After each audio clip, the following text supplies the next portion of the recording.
Assalamualaikum warahmatullahi wabarakatuh. Selamat pagi pemirsa TV Peduli dimanapun Anda berada. Berjumpa lagi bersama saya Yusriyadi Sugiarto dalam program live talk show Sehat Bersama Komite Medik Rumah Sakit Umum Daerah Andi Makassau Kota Parepare. Dan pada pagi hari ini kita akan membahas tema mengenai osteoporosis, gejala, pencegahan dan pengobatannya.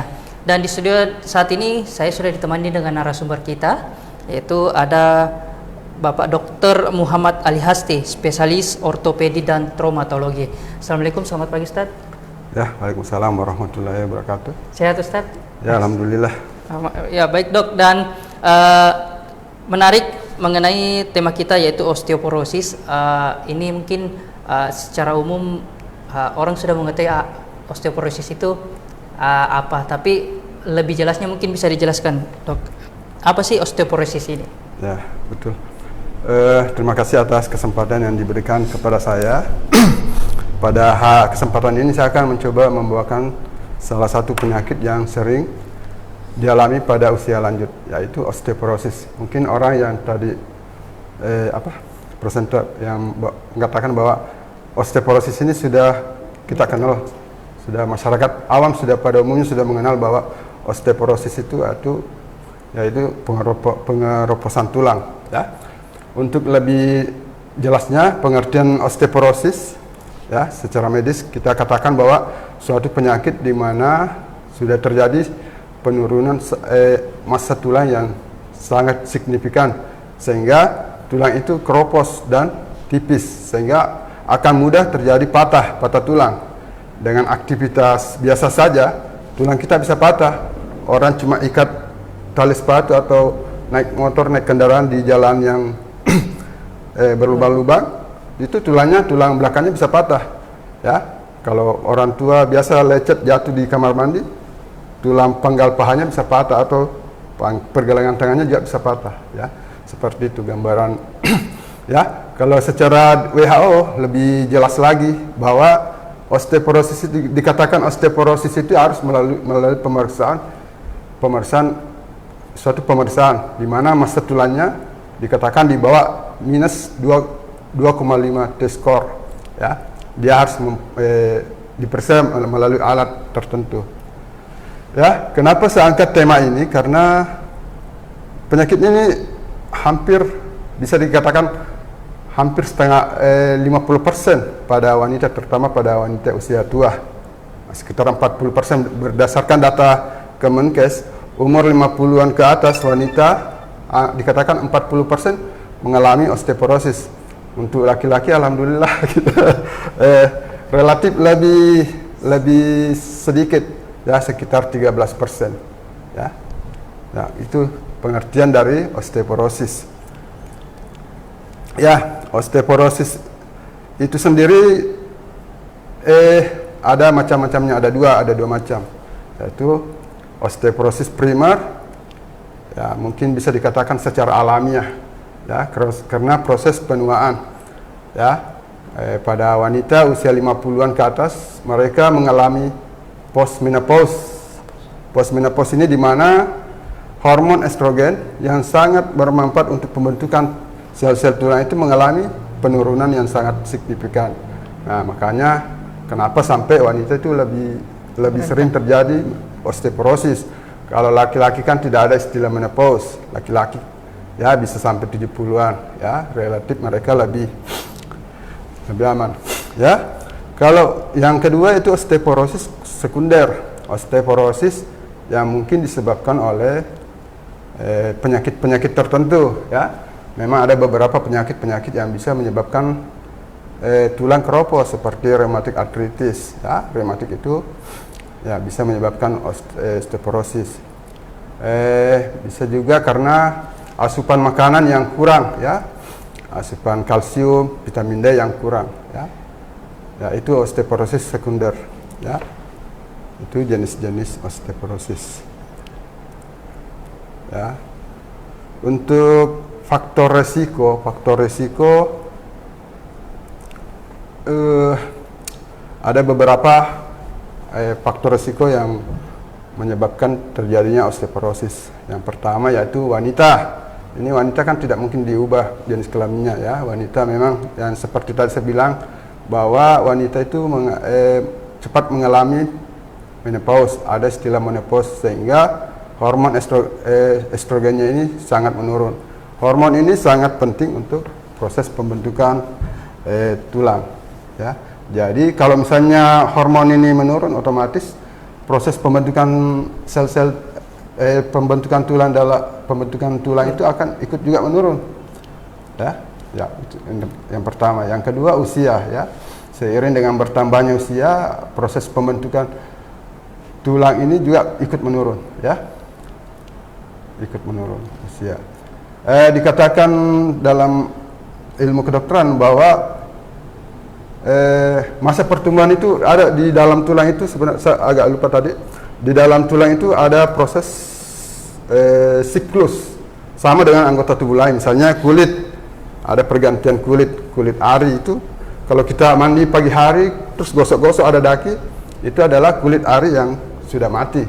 Ya, sama dengan kuku bertambah panjang, potong lagi potong. Ya, di tulang pun, sistem tulang pun ada seperti itu, bahwa ada sel-sel tulang yang membentuk tulang, ada sel-sel tulang yang memakan tulang yang mati. Ya. Ya, sepanjang umur sampai usia umur 20-an, sel-sel pembentukan tulang itu prosesnya lebih cepat dibanding tulang yang berfungsi untuk memakan tulang tadi. Tapi seiring dengan bertambahnya waktu, puncaknya umur 35 tahun, itu sudah mulai berbalik arah. Justru sel-sel tulang yang memakan tulang ini prosesnya bisa lebih cepat dibanding sel-sel yang membentuk tulang. Jadi memang secara alamiah kalau bertambah usia, kepadatan tulang itu akan mulai menurun ya. Jadi di sini kuncinya. Jadi kalau misalnya sebaiknya kita memang dari muda kita sudah menyimpan banyak sel-sel tulang, artinya kita menabung banyak-banyak. Kalau misalnya semakin sedikit tabungan nanti di masa tua kita akan lebih berisiko kena tulang keropos. Tapi kalau misalnya dari muda kita banyak aktivitas, banyak ini, makanan bergizi apa semua, cadangan tulang kita banyak, ya di masa tua ya kita mungkin, ya alhamdulillah mungkin kecil kemungkinan untuk kena osteoporosis ya. Termasuk dalam mengkonsumsi kalsium, Dok? Ya. Nah, jumlah kalsium yang harus ada kalsium itu, ada yang bilang kalau umur 20-an ke atas ya kita disarankan untuk konsumsi kalsium sekitar 1000 mg. Ya, tentunya yang lebih bagusnya itu ya kita dapatkan dari makanan yang lebih alami. Ya, seperti tempe, kacang-kacangan, ikan. Ya. Osteoporosis yang kembali ke faktor risiko tadi, ya. Yang ketiga itu faktor genetik, faktor turunan ya. Ya, itu juga tidak bisa dipungkiri bahwa turunan juga memang ada pengaruhnya. Ya, ada pengaruhnya ke anak, mungkin badannya kurus, ya itu yang biasa memang berisiko kena osteoporosis ya. Tulang itu berbanding lurus dengan massa otot ya. Jadi kalau kita lembek ototnya ya kemungkinan tulangnya juga agak keropos ya. Nah, kalau muncul juga pertanyaan nih, Dok. Mungkin apa sih perbedaannya antara osteoporosis dan pengapuran, Dok? Pengapuran, sangat jauh berbeda ya. Ya cuma secara awam itu banyak yang bilang ini hampir sama, padahal beda. Itu terutama di orang-orang yang sakit lutut biasanya ya. Mereka berpikir kalau sakit lutut itu pasti keropos tulang, padahal sebenarnya bukan. Kalau di sakit lutut itu pada umumnya ya bisa saja pengeroposan tulang, tapi secara garis besarnya lebih pada orang-orang penderita sakit lutut itu biasanya justru yang terjadi adalah pengapuran tulang ya. Justru mereka kualitas tulangnya bagus ya, karena tulangnya bagus, tulang-tulang yang bertumbukan di persendian lutut itu akan membentuk pengapuran tulang. Justru kalau keropos tulangnya ya, tekanan yang ada di sini akan lari ke tulang. Justru jarang terjadi pengapuran tulang kalau tulangnya keropos ya. Cuma di masyarakat awam itu ya pandangan seperti itu, kalau sakit lutut ya sudah pasti Osteoporosis. dia pikirnya. Makanya kadang-kadang pasien rata-rata minta obat untuk minum obat tulang, obat penambah tulang lah. Tidak, bukan itu masalahnya, lain ya. Ya, mungkin seperti itu. Lanjut. Ya, yang faktor risiko yang lain yaitu kadang-kadang juga ada pasien mungkin mengalami penyakit lain sehingga memerlukan pengobatan khusus. Ya, di mana obat ini justru di sisi lain mungkin menyembuhkan penyakit penderita, di sisi lain justru menyebabkan tulang jadi mudah keropos, yaitu seperti contohnya itu dexamethasone itu ya, bisa dulu orang-orang di kampung itu banyak orang konsumsi dexamethasone karena biasa kalau yang lututnya bengkak, ya, lututnya sakit, ya dia minum dexamethasone. Memang ya efeknya dia cukup bagus untuk sakit lutut. Cuma di sisi lain kalau terlalu sering minum obat itu, selain untuk di lambung ya itu juga tulang juga gampang keropos. Ya. Terus faktor risiko lain gaya hidup ya sekarang ya konsumsi merokok ya, anak-anak muda sekarang ya itu merokok ya. Dikatakan rokok itu secara langsung memberikan efek toksik pada sel-sel pembentukan tulang. Jadi kalau kita terlalu banyak merokok ya itu sel-sel pembentuk tulang akan banyak rusak. Jadi pembentukan sel tulang itu akan menurun. Ya, minum alkohol, ya minum alkohol kemungkinan ya di situ berperanan di saluran cerna. Dia akan mengganggu absorpsi penyerapan zat kalsium dan vitamin D. Ya. Terus gaya hidup yang faktor risiko lain ya mungkin dari makanan juga. Ya termasuk makanan bergizi. Yang faktor lain sekarang juga orang juga sudah malas kena sinar matahari. Ya, padahal sinar matahari itu pagi hari itu bagus untuk proses aktivasi vitamin D yang sangat dibutuhkan untuk absorpsi kalsium di saluran cerna. Ya. Terus mengenai gejala osteoporosis, sayangnya osteoporosis ini sangat sulit terdeteksi. Ya, nanti dia memberikan komplikasi ke tulang baru bisa ketahuan bahwa ini pasien mengalami osteoporosis. Makanya dikatakan osteoporosis ini dikatakan silent disease. Artinya penyakit yang tersembunyi. Beda dengan penyakit-penyakit lain, misalnya penyakit tipes, ya demam tipes. Ya, kalau tipes kan ada gejala khasnya. Kalau dia sore malam hari itu panasnya naik. Pagi hari dia akan turun. Itu memudahkan kita dokter untuk mendiagnosis penyakit ini. Tapi kalau osteoporosis dia tidak memiliki gejala khas sampai terjadi komplikasi yang sudah fatal, misalnya tulang belakangnya sudah patah, sudah kolaps, ya gejala-gejalanya seperti turun. Ya itu kan kalau kita semakin tua nanti tinggi badan kita akan turun. Artinya itu tulang belakang kita tulang belakang dia seperti kotak-kotak modelnya, kayak mungkin padat. Ya, mulai kolaps, mulai kempes. Jadi otomatis punggung kita akan membungkuk, terus mulai tinggi badan dia sudah menurun dan nyeri-nyeri punggung. Itu juga sebagai gejala-gejala osteoporosis. Artinya memang sudah mulai patah, sudah ada patah tulang. Ya. Nah, untuk lebih gampangnya ya itu tadi saya bilang. Massa otot berbanding lurus dengan kepadatan tulang. Kalau massa ototnya kita masih bagus, artinya alhamdulillah tulang kita masih bagus. Tapi kan kalau mulai bertambah usia, mulai lembek-lembek ini kita punya otot ya, itu artinya mulai juga mengalami pengeroposan tulang. Ya baik dok, dan sebelum kita lanjut lagi dengan pembahasan kita mengenai osteoporosis dok, jangan kemana-mana pemirsa karena sesaat lagi kami akan kembali.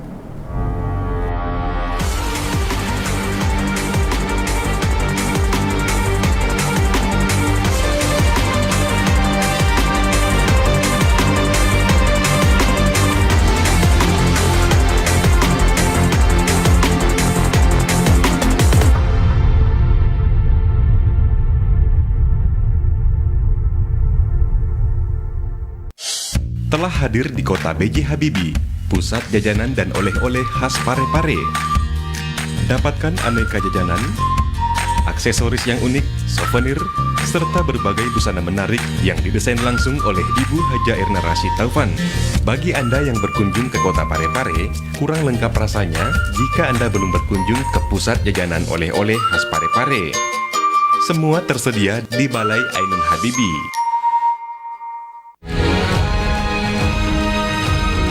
Assalamualaikum warahmatullahi wabarakatuh. Saya Johar Manikam. Yusriyadi Sugiarto. Saya Trianti Sulaiman. Saya Uswatun Hasanah.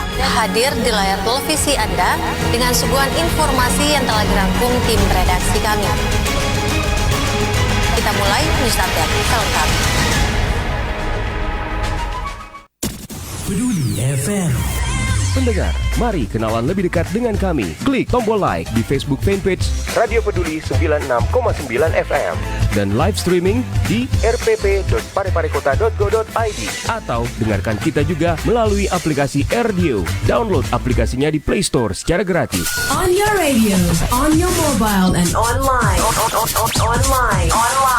your number one hit music station. 96.9. Radio Peduli FM.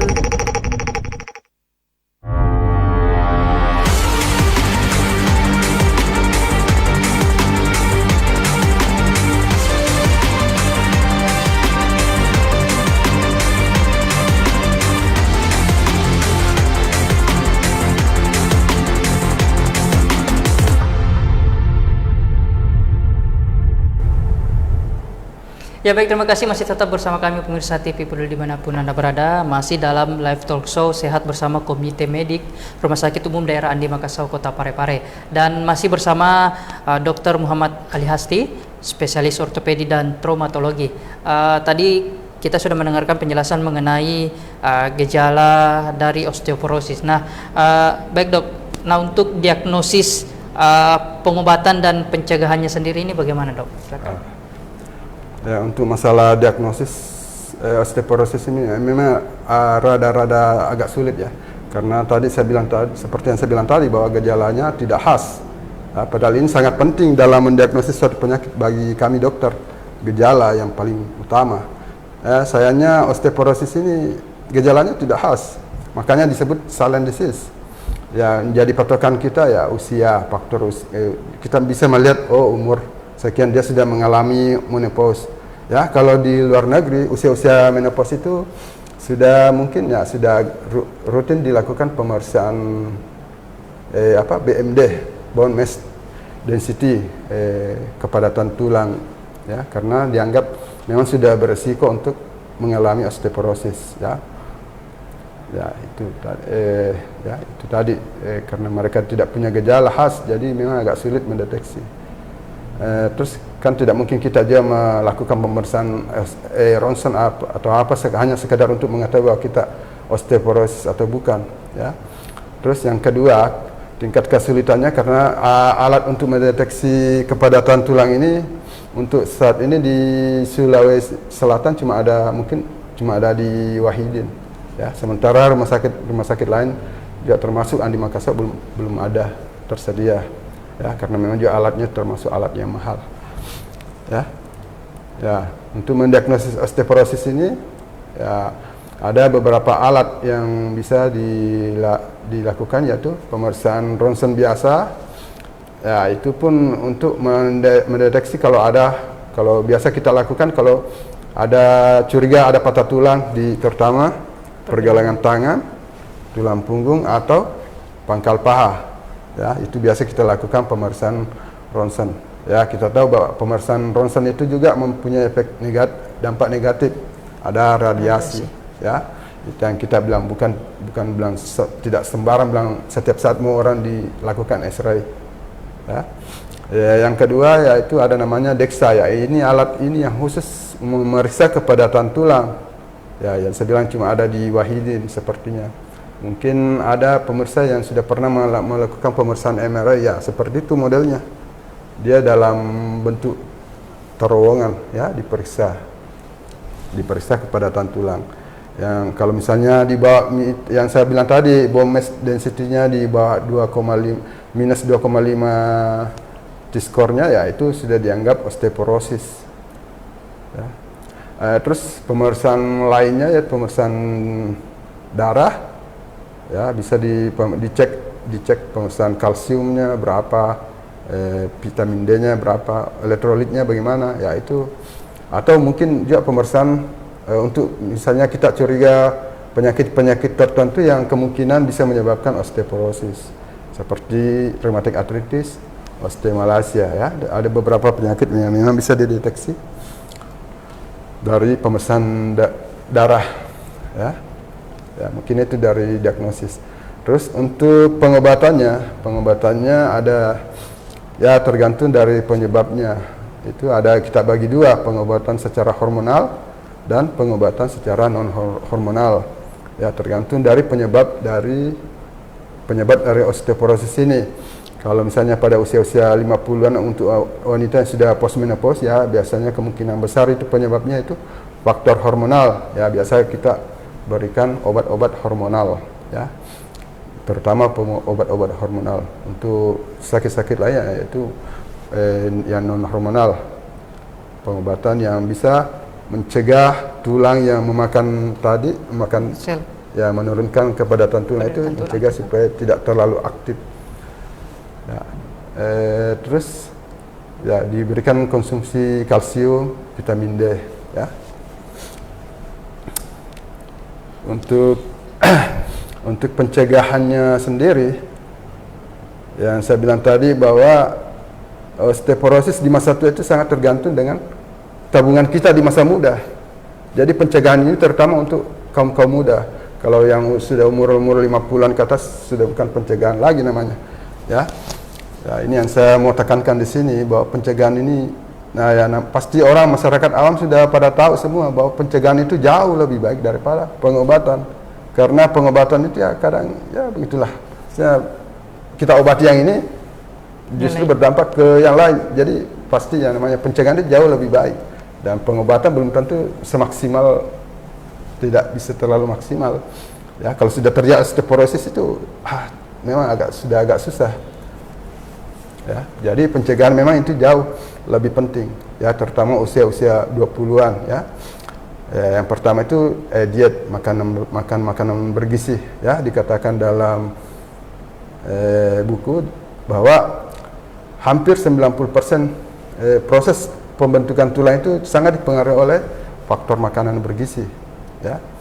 Ya, misalkan kalau saya dalam keluarga saya, anak-anak saya itu saya biasakan makan ikan, sayur-sayuran, ya.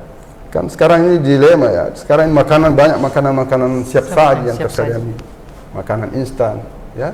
Saya biasa iseng-iseng tanya pasien, kalau misalnya ada pasien anak muda, saya tanya, waktu saya operasi agak keropos dia punya tulang. Nah, selama ini kamu konsumsi makanan apa makanannya? Ya, jarang makan sayur, ya, jarang. Makan ikan jarang, ya. Biasa makan makanan instan, ya, mereka lebih, apalagi yang namanya mahasiswa itu, ya, paling suka tidak punya waktu untuk masak atau apa, ya. Ya, cari yang gampang saja, yang tinggal disiram langsung makan, ya. Faktor makanan. Terus yang kedua faktor aktivitas, ya, aktivitas olahraga, ya, olahraga. Ya, berjalan kaki itu juga termasuk aktivitas yang bisa menambah kepadatan tulang. Jogging, ya, saya itu dalam seminggu itu minimal 3 kali saya jogging di lapangan di Makassar, ya, sore hari, ya. Kalau pagi hari susah, biasa anak-anak banyak, ada anak kecil mau diantar ke sekolah, jadi biasa agak telat, maka saya ambil sore hari, ya, minimal 3 kali saya lari jogging di Makassar. Ya, bisa sampai 16 putaran itu. Ya, untuk menjaga supaya ya tetap fit, juga badan bugar pada saat kita kerja.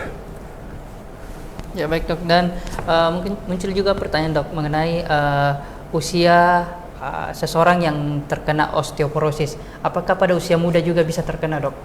Ya, osteoporosis ini ya memang bukan dikatakan bahwa hanya untuk usia lanjut, ya, cuma memang paling sering terjadi pada usia lanjut. Ya, usia muda, usia anak-anak pun bisa terkena osteoporosis ini.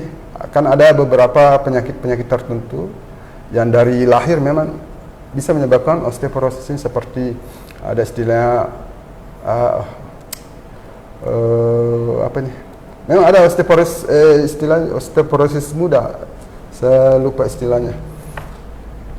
Ya, memang ada beberapa penyakit-penyakit tertentu yang memang menyerang dari lahir.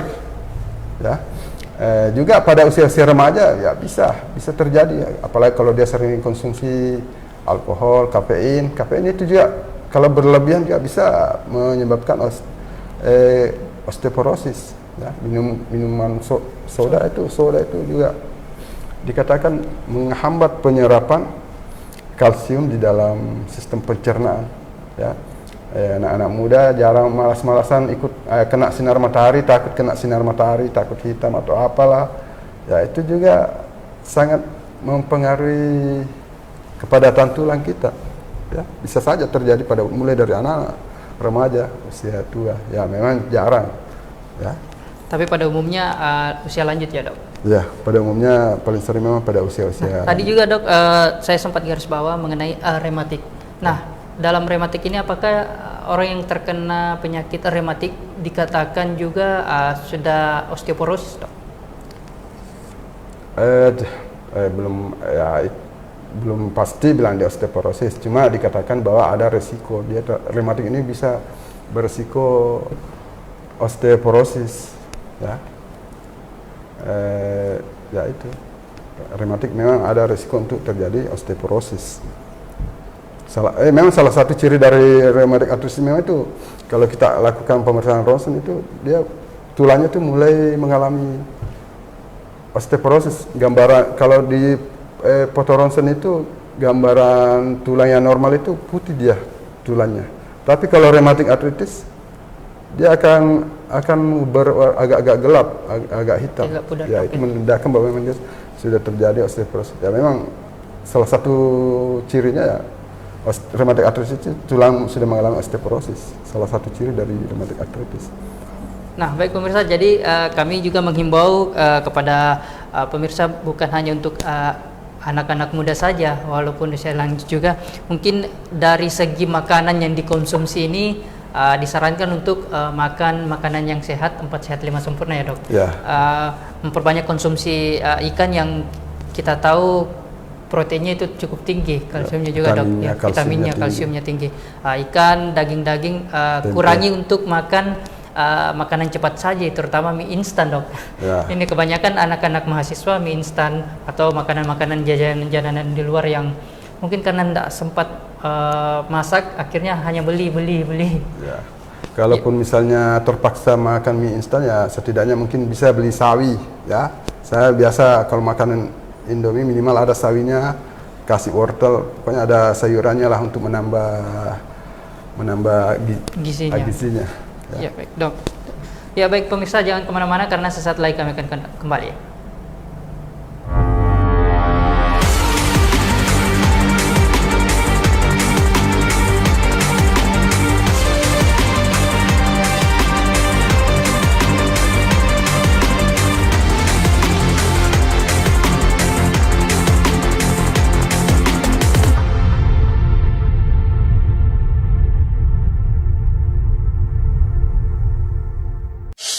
Telah hadir di kota B.J. Habibie, pusat jajanan dan oleh-oleh khas Parepare. Dapatkan aneka jajanan, aksesoris yang unik, souvenir, serta berbagai busana menarik yang didesain langsung oleh Ibu Haja Erna Rashid Taufan. Bagi Anda yang berkunjung ke kota Parepare, kurang lengkap rasanya jika Anda belum berkunjung ke pusat jajanan oleh-oleh khas Parepare. Semua tersedia di Balai Ainun Habibie. Assalamualaikum warahmatullahi wabarakatuh. Saya Harmanika, Yusradi Sugiarto, saya Trianti Sulaiman, saya Uswatun Hasanah, hadir di layar televisi Anda dengan suguhan informasi yang telah dirangkum tim redaksi kami. Kita mulai news update selengkap. Peduli FM.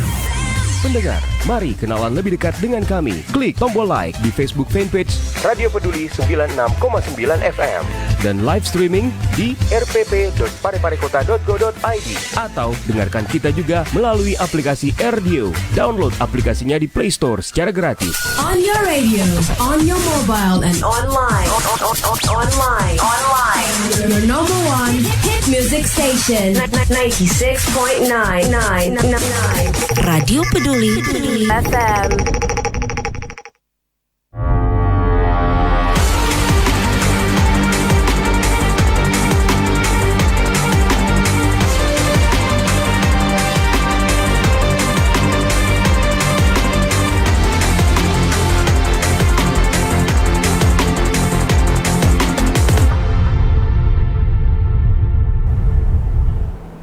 Ya baik, terima kasih masih tetap bersama kami pemirsa TV Peduli dimanapun Anda berada.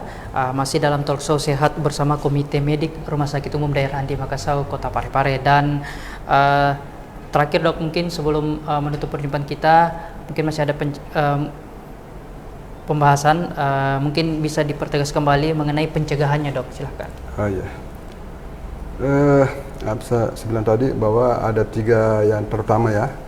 Yang pertama itu makanan bergizi.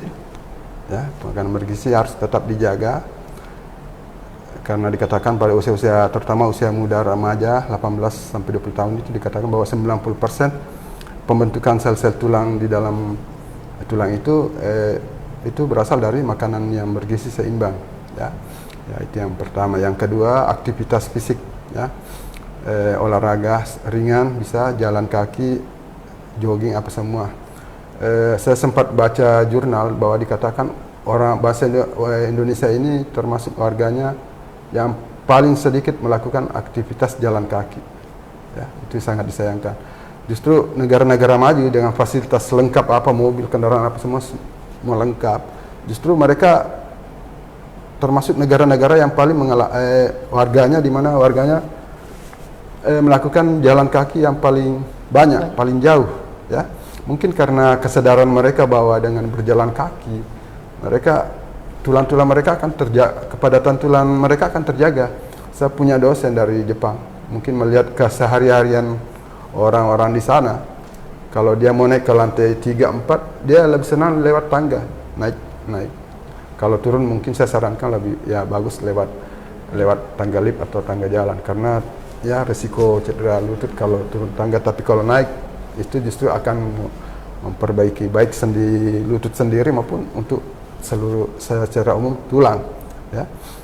Ya, itu yang sangat disayangkan bahwa warga kita ya, itu pun sebenarnya kalau di daerah-daerah mungkin mereka berjalan kaki cukup jauh. Artinya kan ini diratakan, artinya mungkin masyarakat kota kita aktivitas berjalan kakinya itu sangat-sangat sedikit ya. Sedikit pergi mall langsung jemput di depan pintu keluar, sampai di rumah langsung masuk mobilnya, sampai jadi aktivitas berjalan kakinya itu sangat sedikit ya. Ya, mesti kita sadari di situ bahwa kalau bisa ya dibiasakan selama masih kuat atau mampu, dibiasakan untuk melakukan jalan kaki, jogging atau apa ya. Terus yang ketiga, pola hidup, gaya hidup ya. Termasuk tadi sekarang muncul banyak kafe-kafe atau apa ya. Tadi dikatakan bahwa kafe ini yang berlebihan. Saya bukan melarang minum kopi atau apa, minum teh ya, saja senang minum kopi tiap hari ya, tapi jangan berlebihan ya. Karena kopi itu ternyata menghambat pembentukan sel-sel tulang. Terus minum alkohol, minum minuman ringan ya, soda apa semua ya, itu juga termasuk mempengaruhi kepadatan tulang kita ya. Otomatis nanti di usia, mungkin saat ini kita belum merasakan, tapi pada usia 5 bulan ya sakit-sakit pinggang kan tidak mungkin lagi kembali bilang aduh menyesal saya terlalu banyak minum ini, akhirnya di masa tua ya kasihan. Kalau misalnya kita mungkin masa tua masih bisa bagus beribadah kan bagus itu. Masa tua kalau sudah sakit-sakitan, ibadah kita juga akan mulai terpengaruh pastinya. Ya, baik. Dan pemirsa, itulah perbincangan saya dengan Dr. Muhammad Ali Hasti, spesialis ortopedi dan traumatologi mengenai osteoporosis, gejala, pencegahan dan pengobatannya. Dan pemirsa, akhir kata saya Yusri Hadi Sugiarto mewakili kru yang bertugas pamit undur diri. Wassalamualaikum dan sampai jumpa.